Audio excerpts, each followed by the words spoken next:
쿠마 아도나이 베야푸츠 오예베카 베야누스 메사네카 미파네카. 여호와여 일어나사 주의 대적들을 흩으시고 주를 미워하는 자가 주 앞에서 도망하게 하소서.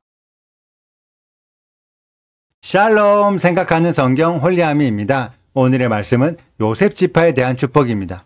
우리들은 보통 요셉 지파를 에브라임과 므낫세 지파로 나누어서 생각하는데 오늘의 말씀에서는 둘로 나누지 않고 요셉이라는 이름을 사용했습니다. 왜 그럴까요? 요셉이 에브라임과 므낫세를 모두 합한 2배의 축복을 의미할까요? 물론 그렇게 해석하는 사람들도 있지만 우리들은 이 축복이 천년왕국의 축복이라는 것을 염두에 두고 이해하셔야 합니다.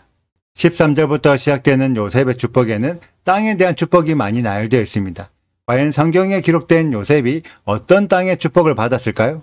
요셉이 어렸을 당시의 가나안 땅은 먹을거리가 풍족하지 않은 척박한 땅이었고 그래서 대규모의 농사를 짓지 못하고 목축으로 생계를 꾸리고 있었습니다. 요셉이 양떼를 치던 형들을 찾아갔던 창세기 37장에서 형들이 세겜에 있지 않고 북쪽에 있는 도단으로 이동했던 이유는 세겜에도 양들이 먹을 만한 풀들이 풍족하지 못했기 때문입니다. 그만큼 당시 가나안 땅은 척박한 상황이었다는 거죠. 그런데 요셉이 팔려간 애굽의 땅은 완전히 풍족한 땅이었습니다. 그래서 7년 풍년 때 거두어들인 곡식으로 7년 흉년 때 주위의 다른 나라들까지 먹여 살릴 수 있을 정도였죠. 그만큼 애굽 땅은 가나안 땅과 다르게 풍족한 땅이었다는 의미입니다.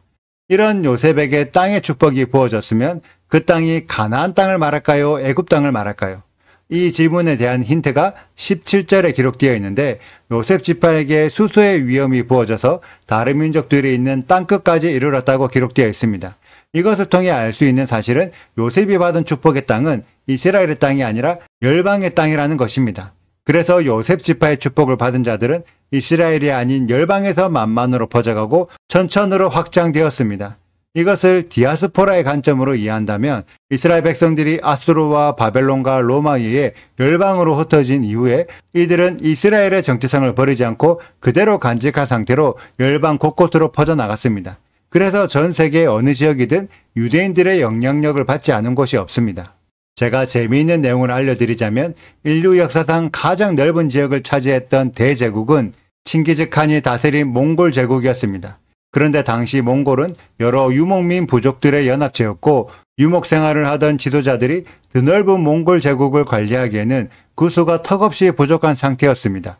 그럼에도 몽골 제국이 유지되고 넓은 지역으로 확장될 수 있었던 이유는 전체 수의 1.5% 정도의 몽골인 지배층들이 생목인이라는 다른 나라 사람들을 관리자로 고용하여 드넓은 몽골 제국을 관리하도록 맡겼습니다.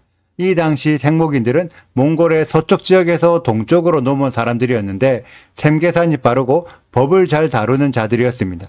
그리고 이들 중에 상당수의 사람들이 바로 유대인들이었습니다.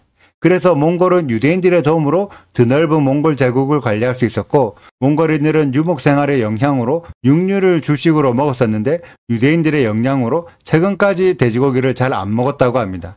유대인들이 몽골의 서쪽 지역에서 동쪽으로 넘어왔던 이유는 몽골 제국이 건국된 1200년경에 이스라엘과 중동 지역에는 오랜 시간 동안 십자군 전쟁으로 인해 많은 유대인들이 학살당했었고 여러 번 일어났던 십자군 전쟁을 피해 유대인들이 동쪽으로 도망쳐왔던 것입니다. 그리고 몽골 제국이 다스리던 지역이 무너진 이후 그 지역에 중국의 명나라가 세워졌는데 명나라는 몽골의 유목민족들이 자신들을 통치했던 것에 분노하여 대대적인 복수가 이루어졌습니다. 그 과정에서 몽골 제국의 주요 관리들이었던 유대인들에게 앙심을 품어 대대적인 유대인 숙청이 이루어졌고 명나라의 탄압을 피해 유대인들은 다시 서쪽으로 이동했는데 그렇게 해서 정착했던 곳이 폴란드와 우크라이나를 포함한 동유럽이었습니다. 그리고 동유럽이 성장한 이후 제1차, 2차 세계대전이 일어났고 그에 대한 정치적 탄압으로 동유럽에서 대대적인 유대인 박해가 일어났었는데 그 과정에는 600여만 명이 학살된 홀로코스트가 포함되어 있습니다. 제가 이러한 내용들을 설명드린 이유는 디아스포라 유대인들은 전 세계 열방 곳곳으로 흩어지면서 요셉의 축복을 함께 받았습니다. 그래서 유대인들이 정착하는 지역마다 경제 성장이 일어났고 문화 수준이 상당히 향상되었습니다.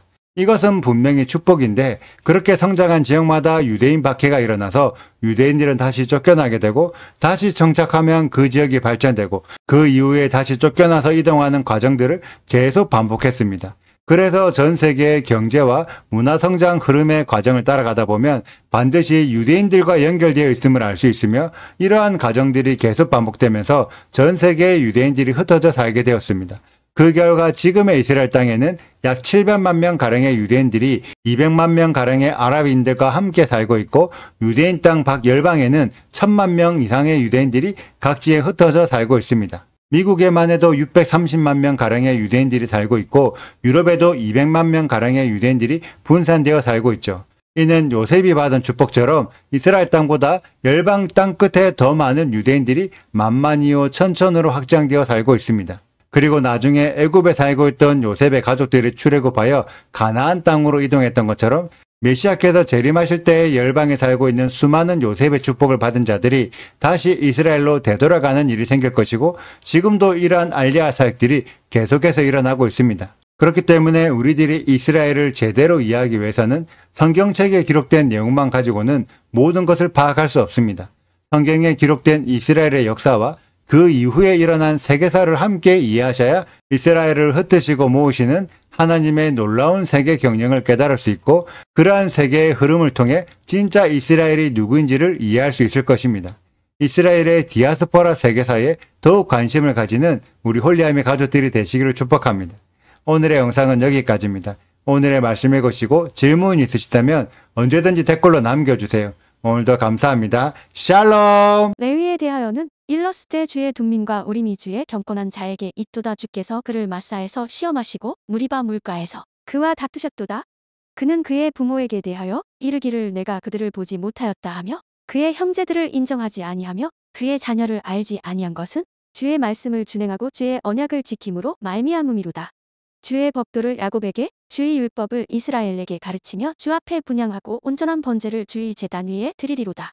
여호와여 그의 재산을 풍족하게 하시고 그의 손에 일을 받으소서. 그를 대적하여 일어나는 자와 미워하는 자의 허리를 꺾으사 다시 일어나지 못하게 하옵소서.